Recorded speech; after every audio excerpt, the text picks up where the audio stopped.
every grunt and each bead of sweat. These people are learning to pick themselves up. When you start bending your elbows, they're going to be close to your body. Being mindful of my body and mind at the same time, because working out kind of just coincides with that. This is the best workout. While working out his body, Johnny Armijo is also working out his demons. I ended up getting a DWI. I ended up getting into the recovery court program with Judge Benavides.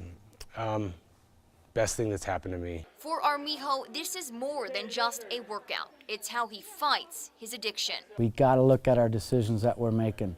It's called Addict to Athlete. After the group of about 20 recovering addicts works out at Omni Strength, they meet in a group session. All the energy I put into my workout, I just channeled it out into a positive way. Armijo got involved with Addict to Athlete after being placed in Metro Court's year-long recovery program. Johnny came into the program actually on his third DWI violation. Chief Judge Edward Benavides oversees the recovery program and calls Armijo a shining star. He's been able to overcome his addiction issues by embracing the program, embracing sobriety. Now, 2 years sober, Armijo is still in recovery.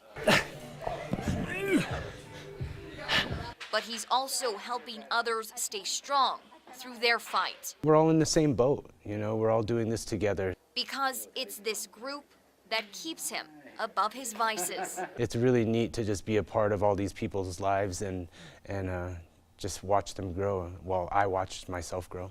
They're my sobriety. Rebecca Atkins, KRQE, News 13. When the sun rose Thursday morning,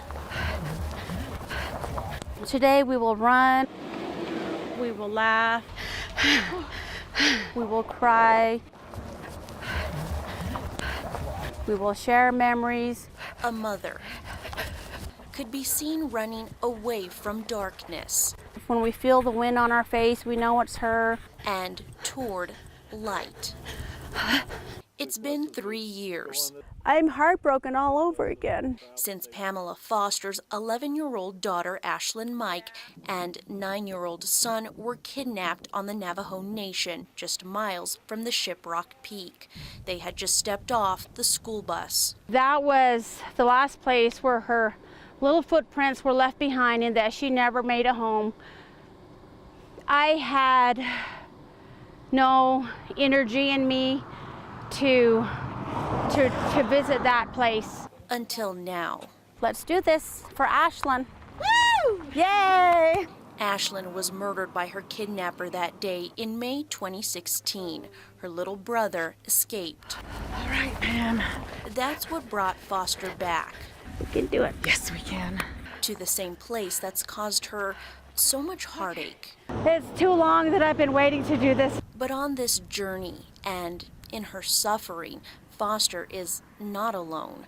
With her sister by her side, nieces, nephews, and her other children, Foster decided she would run. We're doing it. We're going to run for her nonstop.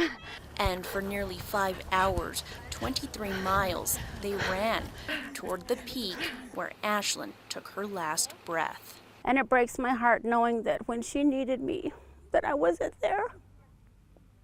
It breaks my heart knowing that she was alone. When asphalt finally ran out, Foster whispered to her daughter. I love you, Ashlyn. I'm so thankful for you. And hugged her loved ones still here with her. One day we'll be reunited with her again. With the loss of her precious Ashlyn, the darkness is never too far behind. But today, she stands in the light. Marissa Lucero. Hello, Ash. KRQE, News 13. We love you. It really must have been something. Owners of a multi-million-dollar cattle empire turned an old hacienda. They had a very grand lifestyle. Into a luxurious town in the 1880s before it all came crashing down. It was just a hub of excitement, how there was just so much going on. Alex Ogletree and his family are opening up the doors to the Lyons and Campbell Ranch in Gila, New Mexico, hoping it becomes a new tourist attraction. We want to see it continue. We don't want to see it fall back into ruins. The story starts with Tom Lyons and his partner Angus Campbell. The two built a cattle empire, turning the hacienda into a truly opulent 60-room home. Also building their own saloon and church for the 200 cowboys and workers living on the million-acre ranch. They even had a jail for them, because we all know what the combination of cowboys and alcohol can be. It all fell apart in 1917 when a hired hitman assassinated Lyons. No one ever figured out who orchestrated the murder or why. It's a 100-year-old crime, and we still, to this day, don't have any answers. By the time the Ogletrees bought it, the ranch was uninhabitable, run down, and picked apart by looters. If it weren't for us, this place today would just be a pile of mud. They've since restored much of the property to its turn-of-the-century charm. And for the first time, people can stay at and tour this big piece of New Mexico history. Share the history, love the place as much as we do. Brittany Bade, KRQE, News 13. A Sierra snowstorm just in time for the weekend, but at the same time as our stay-at-home order.